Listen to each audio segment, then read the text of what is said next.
I'm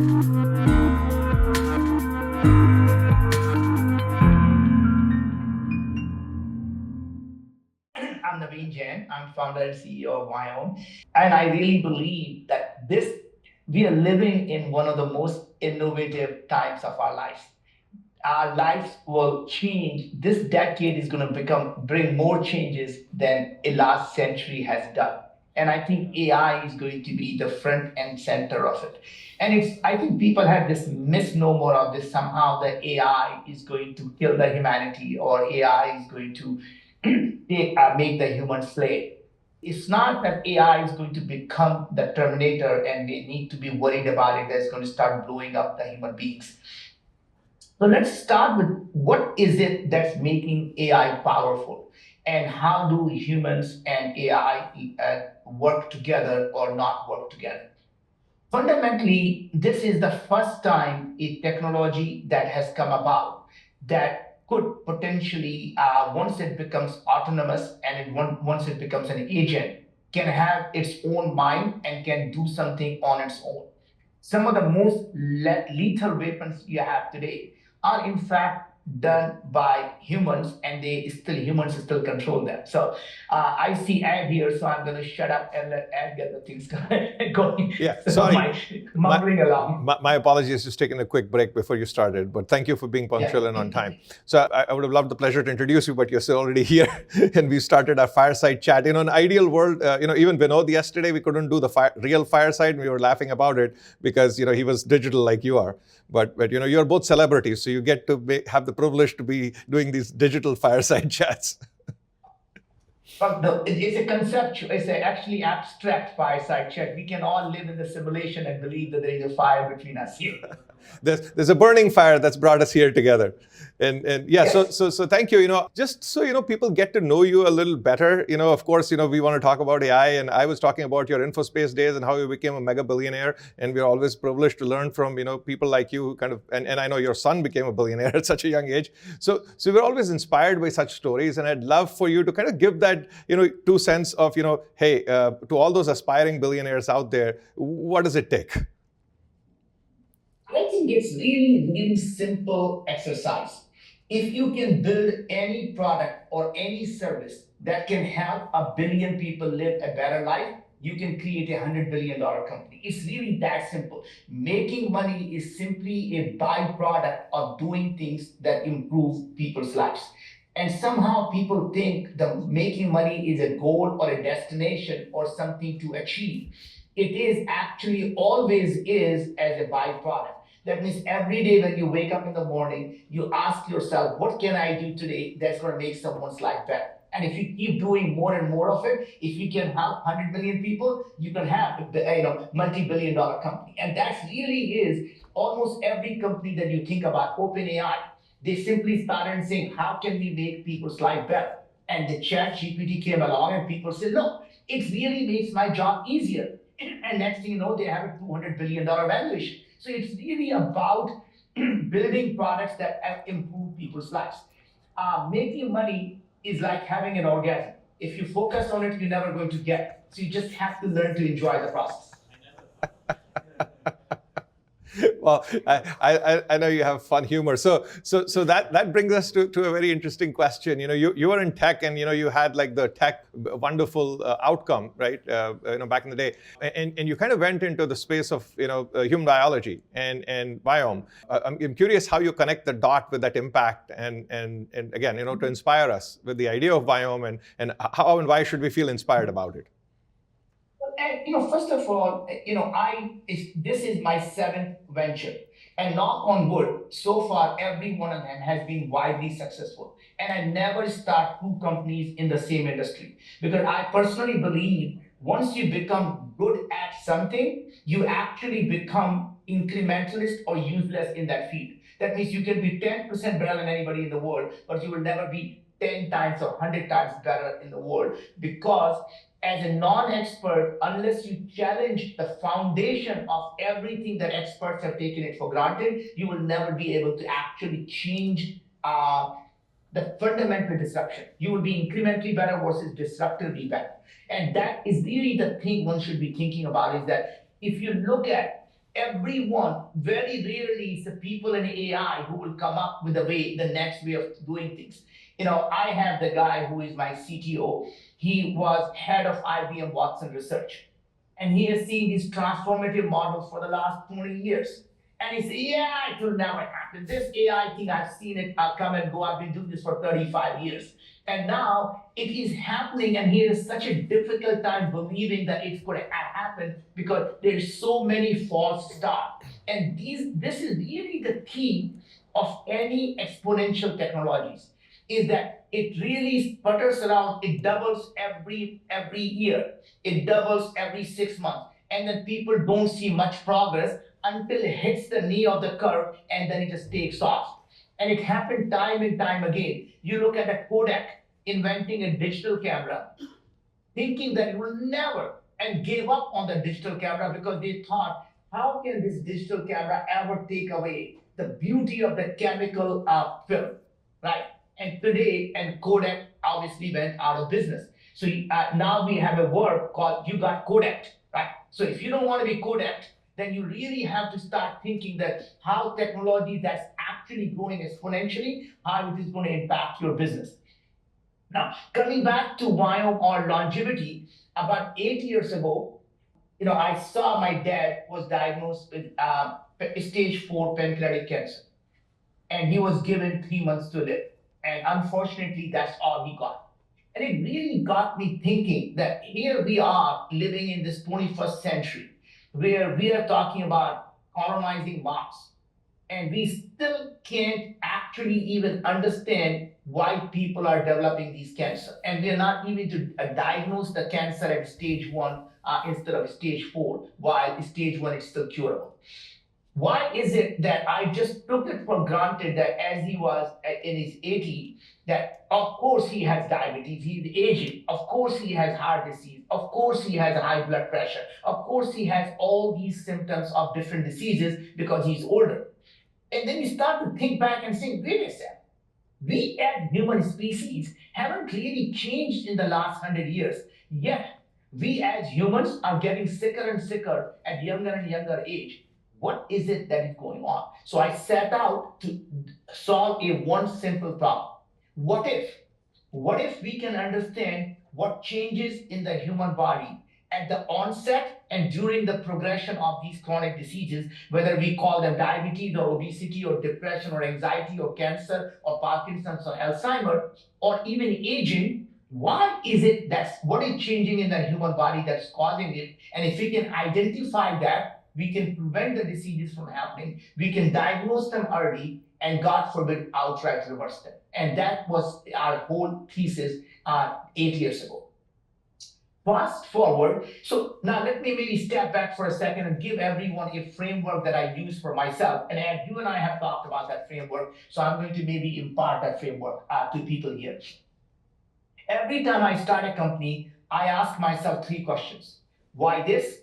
Why now? Why me?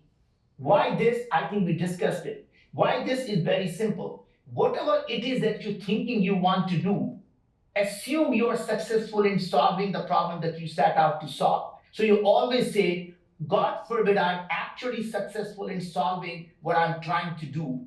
Will it help a billion people live a better life, right? Because now you know there is a massive market and you can actually create a tremendous enterprise if your product can actually, even if it is successful, if it can help a billion people. The second question really is why now? Why now has 2 parts. Number one is what had changed in the last 2 to 3 years, but more importantly, what do you expect to change in the next 3 to 5 years that will allow you to solve this problem at scale in 3 to 5 years, right? That means you're always trying to intercept these exponential growing technology. The second part is actually even more interesting, which is you never focus on how you're going to solve the problem. You focus on what problems need to be solved, right? So whether it is about solving, aging or healthcare, or whether it's living on Venus, it is same set of problems. You say, okay, if I want to live on Mars, what are the problems I have to solve? Number one, I have to be able to leave Earth orbit. Number two, I have to be able to go from Earth orbit to Mars orbit. Number three, I have to be able to land on Mars from Mars orbit to land on Mars. And number four, find a way to create a habitat on Mars. And there are only four problems that need to be solved. And then you start to see which problems are already solved, which problem can be incrementally made better to be solved, and what problems are unique and new that I need to focus on solving. And the last part, by the way, let this come down to, then I'll apply the same framework to why, so at least you can see how I apply that. The last part is why me. Why me is, what questions are you asking that are different from what everyone else in the industry is asking? Because the questions you ask is the problems you solve, right? So that essentially rethinking the problem from a different perspective allows you to look at, solve the problem in a way that no one has ever thought about it before.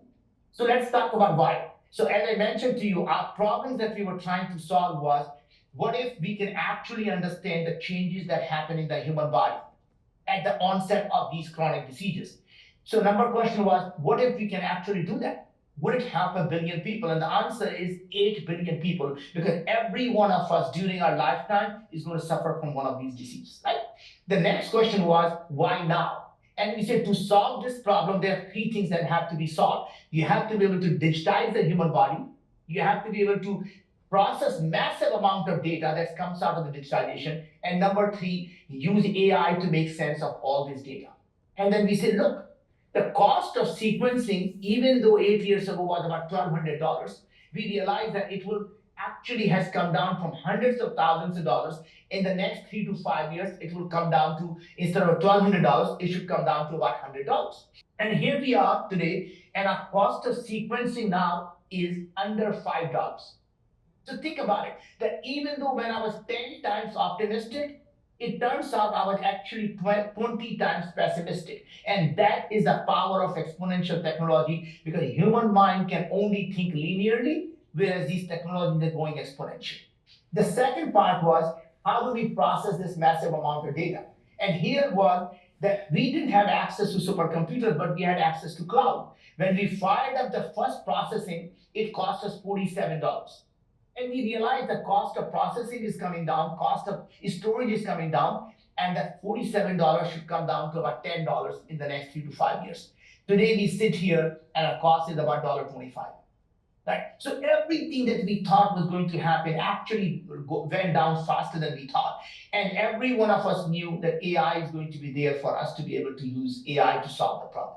The last part was the most interesting part, that why me? As you mentioned, I'm not a scientist, I'm not a biologist, I'm not an MD, but I look at the things, everything from a first principle. Everyone in the industry was focused on wanting to know about your genes or your DNA. So there were tens of companies wanting to do the DNA testing, thinking if they knew about your DNA that's unique to you, they'll be able to find out what is going on. And it occurred to me from my high school biology and watching lots of crime shows that it doesn't matter, your DNA never changes.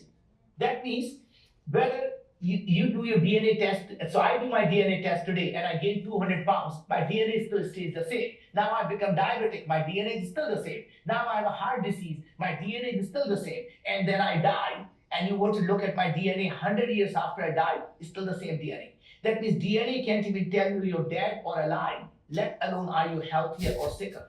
And what we realized was the only way to know that what is going on in your body that's changing is looking at your gene expression, not your genes, which is RNA and not your things. The second part was 99% of all the genes that are expressed in our body don't come from our mom and dad. They come from these 100 trillion microbes that live in our gut, they live in our mouth, and all over us. 100 trillion microbes, right?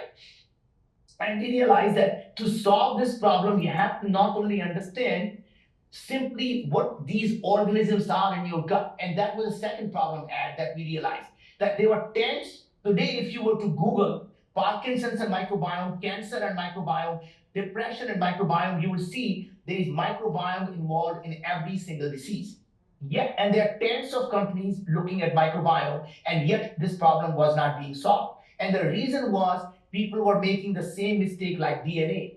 Every microbiome company to date will simply tell you what organisms are in your gut. And we realize it doesn't matter what organisms are there. What matters is what they are actually producing. Because what they are producing is what's going to impact our immune system and is going to impact our human body. So we focused on focusing not on the organisms, but their activities. Right? Very similar to what you and I talked about, what Gandhi said. Don't punish the sinner, punish the sin. That means focus on the activities that are bad, not the organisms that are good or bad. The same organism in one environment can be good, other environment can be bad. So just like human beings, you take a human being, put them in a good environment, good behavior, put them in the bad environment, the bad behavior. That means organisms behave the same way. Right? So what we did at Viome was today you can go to Viome.com and order a test kit called Full Body Intelligence. You do a spit of your saliva, 4 drops of your finger prick blood at home, and a touch of your stool. We analyze everything in your body. We can tell you your biological age, your cognitive health, your heart health, your gut health, your oral health, and we can give you as nerdy stuff as you want to know. And then we tell you exactly what foods to eat and why, what foods not to eat and why. So we say don't eat avocado right now because your uric acid production is too high, or don't eat spinach right now because your oxalates are not being metabolized, or don't eat broccoli right now because your sulfite production is too high and broccoli is very high in sulfates. Don't eat right now. But 6 months from now, when your body changes, it may be okay. But you can eat red meat if you like, because the choline in the red meat is not being converted into TMA, and your liver enzyme called FMO3 is not expressed high enough to actually convert TMA into TMAO, which causes the heart disease. So you can eat red meat if you want. And then we go a step further. We tell you, hey, you need to eat 22 milligram of elderberry every day, take 90 milligram of amylase, and we go through every vitamin, mineral, herbs, digestive enzyme, and we custom make the capsules for you. We custom make the probiotics for you. We custom make the oral lozenges for you. And we custom make the personalized toothpaste for you. Right? And now we have published a peer-reviewed journal that in 6 months, your diabetes comes down by 30%, your depression comes down by 49%, anxiety down by 42%, and your IBS, 15% of us suffer from stomach ache, constipation, diarrhea, bloating, digestive issues. That comes down by 47.8%, like all in 6 months. So think about it. A person who really had no background in biology took the problem from a very different perspective, and today showing that food can indeed be a medicine that can change the way people live their lives. And at that, the only reason I went into this depth is for you to know that nothing is impossible. Just because you are not an expert in the industry is your biggest strength. It's not your weakness. Your biggest strength is you know nothing about it. And that means you are able to look at the problem from a very different perspective. So I'll shut up here now and let you ask another question or have the audience ask me a question. No, Naveen, thank you so much. That's extremely enlightening, and showing us that perspective and kind of walking through that framework was very helpful. I know, you talked about disease, and that was sort of the genesis of it. But again, my hypothesis would be that the same consequence of biome to genetic expression through understanding the interactions between the produce of the biome with our sort of genetic requirements or genetic expression requirements could also be used potentially for longevity and reversing aging, which has been another. Absolutely. 100%. So we, in fact, are shown. In fact, I don't know if I showed you or not. We do biological age tests, and my biological age was always so low, and I wondered if my scientists were simply trying to make me feel good. So I did secretively. I went and did another biological age test myself, and it turns out that as you know, I turned 65 about 29 days ago, and my biological age in this third-party test came to be 33. Wow. Right? So I'm 32 years younger than my chronological age. So my chronological age is simply about how many times the Earth has gone around the sun since I was born. But my biologically, I am now only 33. So my wife thinks she married a young man, so she's not looking for any young man anymore. Actually, the biological aging is a complete choice, and I can tell you there are 5 things. If you want to stay healthier longer, and if you want to increase your longevity, there are 5 things you have to do. Number one is nutrition. Just like a Maslow's hierarchy of needs, the bottommost part is nutrition. Once you fix the nutrition, and this is really where we focused Viome on. Once you get the nutrition right, the second level really is the stress management. Because when you are stressed, your body goes into fight or flight response. When you're into the fight or flight response, your body shuts down digestive system. Remember when you used to be stressed, when you were being chased by a tiger, and your body said, look, don't worry about digesting your food because you're going to be lunch for someone else right now, right? So it shuts down your digestive system. It shuts down your immune system. And that's the reason when people are stressed, they get sick more often, right? So the thing you have to do is to basically move from sympathetic mode, which is stress, fight or flight, into parasympathetic mode. And some of us actually realize that it happens. So before we eat dinner, what do? We do prayer, we do gratitude. So we move away from the stress into the gratitude, which is really a parasympathetic mode. So our digestive system starts doing. But when you come home from work and your boss is stressing you out, what do? You bitch at home and you're sitting in front of TV, you're screaming and you shoving the food down your throat. You know what? That food is not being digested. And that's the reason why people need to learn to relax. So if your work is stressing you out, you quit your job. When your spouse is stressing you out, you quit your spouse. You start doing meditation. You start doing whatever needs to be done, but get rid of the stress, the root cause of stress, because that is really causes you to live less. So if you don't want to die young, then you actually need to get rid of stress. Number three is exercise. This is most people think you have to really be a gym rat spending 2-3 hours in the gym. The answer is no. Just spend an hour fast walking, go up the hill if you can, but get the 1 hour of a good exercise. And if you get aging, as you're getting older, make sure you get at least 2 days or 3 days of some strength training. You don't need to use weight. I just use the body weight. Do the push-ups. Even if you're in the hotel room, do some squats, do some lunges, and you are done. Make sure you're getting enough muscles to build. The fourth is sleep. Sleep matters. Like many things in life, the quantity is not the key, it is the quality that matters. So, the quality of sleep matters. That means knowing your REM sleep and deep sleep is the key here. So, it's not everyone needs 8 hours of sleep. It is about getting at least 1.5 hour to 2 hours of REM sleep and getting about hour and 15 minutes to hour and a half of deep sleep. Now, I measure my sleep multiple ways. I wear Aura Ring. I have a mattress called 8 Sleep. 8 Sleep not only measures my sleep, it measures my heart rate variability, and it changes the temperature as I go into the REM sleep and deep sleep. And it keeps me into the REM sleep and deep sleep by adjusting the temperature. I also use Apple Watch, and I also have the breathing pad under my mattress. So I measure my sleep very nicely because sleep matters. In fact, if you don't believe it, read a book called Why We Sleep by Matthew Walker. Almost every single chronic disease you'll find is actually connected to lack of sleep. Now, I get my hour and a half to 2 hours of deep sleep in 6 hours. And I feel amazing. I wake up at 4 a.m. every day. I jump out of the bed and I love life, right? But it's about getting the right amount of REM sleep and deep sleep. If you need 8 hours, take 8 hours, but make sure you get enough. The last thing is purpose and community. People who live a life of purposeful life, they live 10 to 15 years longer than the people who have no purpose. So find something that you're willing to die for and then live for it. When you wake up in the morning and if you're not jumping out of the bed, that is a signal that you should quit what you're doing because that's not your calling. Once you find your calling, once you find your true north star, you'll never be lying in the bed. So what I say is a passion is for hobbies. So passion is for collecting space rocks like you do. The obsession is for winners and solving problems. And it's not obsession for things, it's not obsession for people. It's obsession to solve problems. Once you find your true obsession, that's something you're willing to die for. And that's really what is going to make you jump out of the bed every single day to solve that problem. And if you can do that, you get to live to be at 65, you get to be 33. And my really hope is when I get to be 70 years old, I'm going to be in my 20s and my wife will continue to love me like a young man. The curious case of Benjamin Button. All right. Yes, we have a question in the room. Naveen, thanks for taking the time. This is Shekhar here. Can you hear me? Yeah.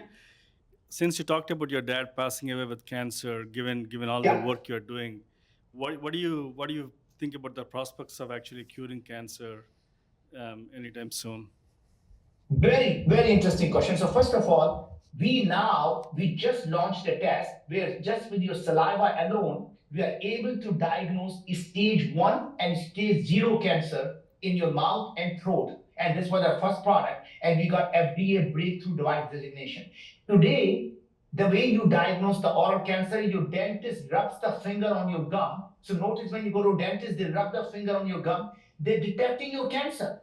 So in the 21st century, when we are colonizing the moon and Mars, the way we detect cancer is by feeling your cancer. So we solve that problem by looking at molecular signal of what causes the cancer. And now we in fact are extending the test to liver cancer, lung cancer, pancreatic cancer, colon cancer. In fact, we're going below the colon cancer.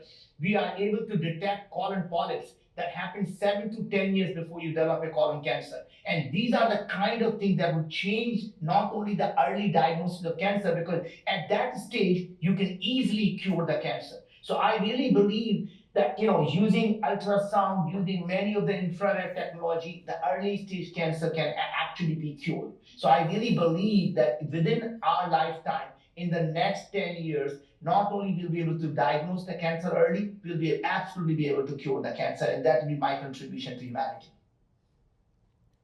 Wow, that's a great promise, and that's really wonderful. So Naveen, I know your daughter is also an entrepreneur. I know we know about your son and yourself. So I'd love to hear a little bit about what she's doing and what inspire. I'm sure she's got two inspirations right there at home. So yeah. So, but we have three kids, and our oldest is Ankur, who is actually 33, and he runs a unicorn company called Build. So, if you were to Google him, you'll say he actually is now showed up in the Forbes list. Right? So here he is, 33 years old in the Forbes list. He went to Wharton grad, and his sister went to Stanford, and she's a Stanford Mayfield Fellow, and she runs a company called Abby, which is the first women's health company. It's the largest database on women ever created. And the reason she started Abby was I didn't even know that until about a few decades ago, women weren't even allowed to be in the clinical research. That means every drug that women take are never tested on women. The diseases are diagnosed on women much later because they have never been tested or been part of the sample pool. And that's the fundamental thing she wanted to solve. So she started Abby, and that's becoming a unicorn now, funded by General Atlantic. And my youngest one is also a Stanford grad, and he's a Schwarzman scholar, and he actually started a company called Valen, and that's another unicorn in fintech, right? So someday when you and I have more time, we can spend more time about what does it take to be a great parent and really think differently about parenting and how to raise children in an affluent family that know that they don't have to work for a living and they are just so curious about solving problems that every one of them ends up starting a company that is basically designed to have millions, if not billions, of people live better lives. And we were talking about this yesterday, Naveen, Yeah. just around kids and given the AI, what should they learn? I have 11th grader and an 8th grader. Given where the technology is heading, what would be the education they should be aspiring for? So I think it's not about don't focus, worry about what AI and the technology is going to do. Your job as a parent is to make your children intellectually curious, right? The curiosity is what's going to continue to make them a lifelong learner. And that's the key. So don't take them to the water and make them drink, which is what the education does. Your job is to make them thirsty, because once you make the kids thirsty, they will find the water and they will drink. And it's about teaching them how to actually able to challenge everything that they see, even with their eyes. So if your son or daughter comes to you and say, Dad, look at that beautiful blue sky, you don't say, oh, yeah, that's such a beautiful blue sky. You tell them, hey, you do remember that sky doesn't really exist. Sky is simply a figment of our imagination. This is how the light scatters, and what we're seeing is simply the scattering of the blue light, but there is no physical thing called sky. And by the way, that blue color that I mentioned, it doesn't really exist because the EMF waves are simply hitting our retina, and our mind is actually processing these signals and creating a color. So, color are simply a creation of our mind, And it doesn't really exist because the bats may not see the same color, the dogs may not see the same color, and the rats may not see the same color. The color is basically something that our mind creates. And the reason is not about creating science. It is about them believing that everything, even the things that they see with their own eyes, can actually be challenged and may not be true. And once you create that type of curiosity, they will, whether it's AI or not, they'll be able to find a way to use AI because they're curious about what can it do. Yes, Andrea has a question there. Yeah. Hi, Naveen. Hi, Naveen. Thank you for your presentation. I am so fired up. It was electrifying, and I love your spirit. And I'm happy that you're 33 years old. Very, very good. But just remember, I'm married too. So.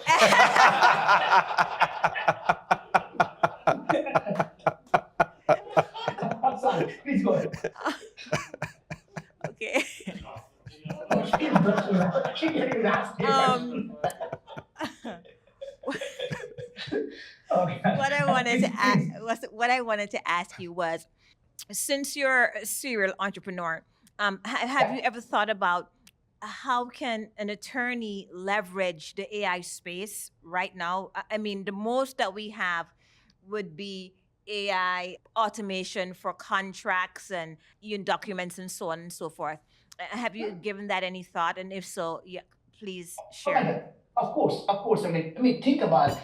You know, most of the legal work is being done simply doing the case research, right? And AI will be able to actually find all of the cases that are relevant to your facts and to be able to bring in not only the relevant fact, but what I, in fact, create the argument just for you.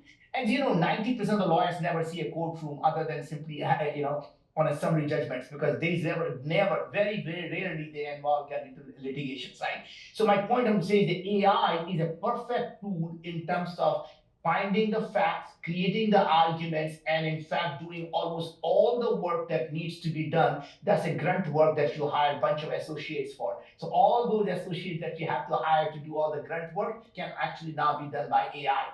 And your job will simply be able to now be human and present the argument to the jury in a way that jury will actually feel sympathetic towards your cause, right? But in terms of all the facts, everything that needs to be done, the argument, everything can actually be done by AI now, even today. Thank you. Awesome.